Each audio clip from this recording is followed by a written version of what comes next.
네, 올해로 64회를 맞은 현충일은 순국선열과 호국영령을 추모하기 위한 날로 한국사에 있어 가장 비극적인 전쟁이었던 한국전쟁이 계기가 돼서 제정됐습니다.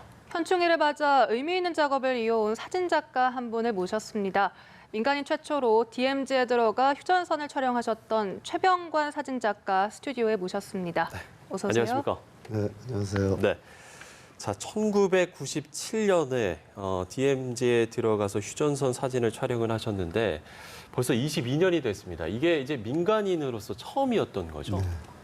그 97년도 2월서부터 98년 네. 8월까지 한 2년여간을 서쪽 그 말도 섬서부터 동쪽 끝 해금강까지 3회 항복 걸어서 사진을 찍어왔습니다. 예. 당시에 그러면 어떤 계기로 이제 참여하게 되셨을까요? 뭐 그 당시에는 남북이 첨예하게 대립이 돼 있었고요. 예, 예. 그다음에 비무장지대가 어떤 곳인지 알려지지도 않았고 그리고 또 민간인 신분으로서는 처음이었거든요. 예. 그래서 제가 그때 육사 개교 50주년 작가로 선정이 돼서 한 10달 동안 사진을 찍고 책을 만들어서 전시를 한 게 네. 원인이 돼서 그 당시에 인사참모부장으로 계시던 김상 장군님께서 좀 와서 그 얘기 좀 하자. 그래가지고 비무장지대가 우리 땅이면서도 하나도 기록이 없으니까 예, 예. 내가 그런 일을 좀 맡아서 했으면 어떻겠냐. 그래서 진행이 된 겁니다. 예. 그 민간인으로서 이제 처음이었다고 그러셨잖아요. 그래서 당시에 뭐 신원조회만 해도 6개월이 걸렸다 그러더라고요. 당연하죠. 거기는 들어가면은 네. 북한이고 넘어오면 남한 땅이에요. 그러니까는 뭐 당연히 신분은 철저해야 되겠죠. 네, DMZ 이 면적이 약 3억 평에 달하더라고요. 이 DMZ 면적을 다 돌아다니면서 이렇게 촬영을 하신 건가요, 그럼? 그렇죠. 그 사진은 돌아다니면서 찾아서 찍어야 되기 때문에 네네. 또 그 당시에는 기록이 전무하고 무엇을 어떻게 찍어야 될지도 몰랐고 솔직히. 예. 그러면서 걸어 다니면서 찾아서 찍지 않으면 사진을 찍을 수가 없죠. 게다가 그 안에는 항상 위험하고 남북의 총구를 항상 서로 이렇게 겨누고 있기 때문에 네네. 뭐 위험은 이루 말할 수도 없죠. 그러면 맨 처음에 이 비무장지대에 발을 들어 놓으셨을 때 그 기분이 어땠을지가 좀 궁금한데요. 우선 어떠셨나요? 차갑다. 공기가 차갑다는 걸 네. 느꼈고요. 그다음에는 전쟁의 잔해물들이 널려 있는 것을 보면서 정말 이 땅의 전쟁은 두 번 다시는 없어야 되겠다는 그런 생각과 느낌. 정말 평화가 얼마나 소중한 것을 그때 그 DMZ 사진 작업을 하면서 뼈저리게 느꼈던 것입니다. 당시의 풍경들이 아직까지도 좀 눈에 선하실 것 같아요. 뭐 변함이 없겠죠. 거기는 민간인의 그 발길이 닿지 않는 곳이기 때문에 네네. 역으로 생각한다면 오히려 더 잘 보존이 돼 있고 식이동식물이 많이 있죠. 네, 작가님 이 이력을 살펴보니까 월남전에 참전하신 경험이 있으시더라고요. 글쎄 아마 그런저런 이유가 제가 DMZ 사진 작업을 하게 된 원인이 아니겠는가 그런 생각을 네, 해봅니다. 그래서 전쟁의 상흔을 더 잘 표현하실 것 같기도 한데 그렇습니다. 오늘이 현충일이잖아요. 그래서 네.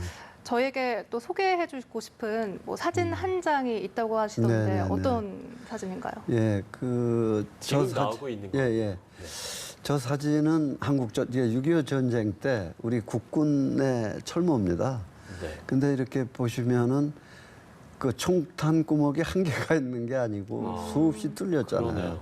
근데 저 사진을 보면 참 눈물이 나고 이 자리를 빌어서 꼭 말씀드리고 싶은 것은 국가를 위해 이 정말 그 오늘이 또 마침 현충일이고 예. 저런 전사자의 가족이라든가 내지는 부상자 그런 분들한테 정말 예우를 갖춰서 잘해야 됩니다. 그래야 나라가 어려울 때 나서서 그런 저렇게 지키려고 그러지 누가 하겠습니까? 그래서 정말 국가 유공자라든가 이 전쟁의 어떤 가족들한테는 잘 보살펴줘야 됩니다. 네. 그야말로 이 사진을 보는 것만으로도 저희도 역시 이 전쟁의 아픔이 좀 느껴지는 것 같습니다.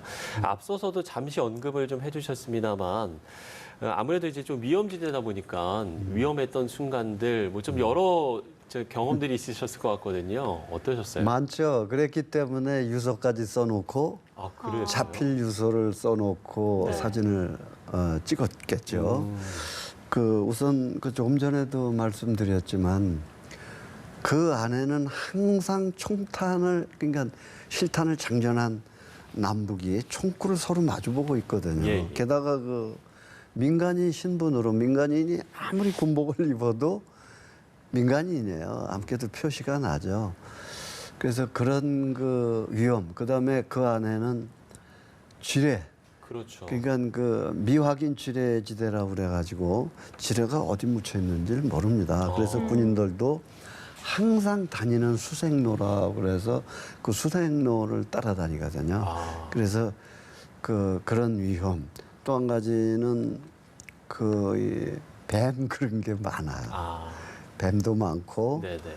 그러니까 뭐 그 전부 위험한 것뿐이 없겠죠. 그 안에. 그다음에 그 불발탄이라든가 내지는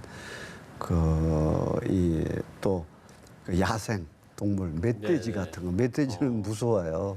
사람한테 막 달려들고 그렇죠. 저희가 그렇거든요. 가끔 이제 뉴스에서도 소개를 해드립니다만. 예. 네.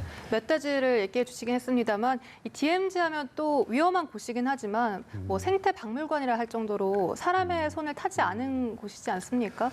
그래서 좀 그 DMZ 내에서 봤던 특이한 생명체, 뭐 생물들 어떤 것들이 있었습니까? 제가 그 어린이 책 울주마 꽃들아라는 그 책에 무슨 예. 말을 했냐면은 휴전선 155마일은 지구상에서 가장 큰 역사, 문화, 자연 박물관이다. 그런 제가 그 글을 썼거든요. 네. 말 그대로 그것은 거대한 하나의 박물관으로 되어 있습니다. 거기에는 뭐 문화, 자연, 역사가 다 어우러진 그런 이 지구상에서 제일 큰 박물관이다. 제가 그렇게도 표현을 했습니다. 네. 앞서서도 저희가 사진 한 장을 보긴 했습니다만 작가님께서는 보정을 전혀 안 하신다고 하시더라고요. 예, 저는 일체 네. 사진을 찍어서 색을 보정한다거나 트리밍을 한다거나 일체 안 합니다. 그냥 찰칵한 그 사진 그대로 사용을 하고 있고 또 그럴 이유가 없습니다. 필요도 없고. 예. 그러면 지금 이제 나오고 있는 사진들이나 이제 정말 그냥 자연 그대로의 모습을 이제 담기 위해서 노력을 하시는 거군요. 그러면요. 저 사진은 뭐 네. 조금도 또 제가 그 컴퓨터 그러니까 할지도 모르고 물론 하지도 않지만 근데 이 필름 제가 이제 디지털을 지금 사용하는데 디지털이 지금 저 사진도 다 이제 보정을 전혀 하지 않아요. 전혀 저거 이제 필름으로 찍은 겁니다. 그래서 보정할 이유도 없고 또 그렇게 스스로 노력을 했기 때문에 전혀 하지 않아요. 장비도 간편하고요. 저도 사진 찍는 걸 상당히 좋아합니다만 저런 색감을 어떻게 표현해야 될지를 잘 모르겠네요. 예, 가능합니다. 네.